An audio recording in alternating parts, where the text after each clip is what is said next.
знаю. А, камера ж свистит. Он пошел косточком посеивать туда. Слушай, ты уже съел.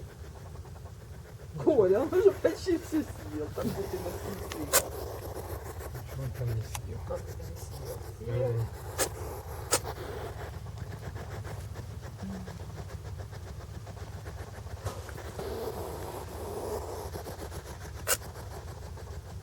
Что, целый фильм снимаешь?